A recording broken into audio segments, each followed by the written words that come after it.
Magandang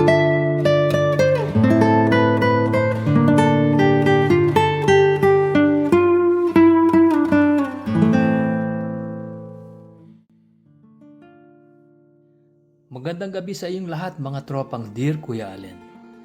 Kumusta kayo? Sana ay nasa mabuti at ligtas kayong kalagayan ngayong gabi. Sa buhay, minsan ang pag-ibig ay dumarating sa mga pagkakataong hindi natin inaasahan. Paano kung ang taong nakatira sa iisang bubong, isang taong itinuturing mong malapit na kamag-anak, ang naging dahilan ng paglitaw ng mga lihim na damdamin, pagnanasa at hindi maipaliwanag na tensyon na pumukaw sa iyong tunay na pagkatao. Ang kwentong ibabahagi ko ngayong gabi ay ipinadala sa atin ng letter sender na itinago natin sa pangalang Gab. Siya ay 27 taong gulang mula Quezon.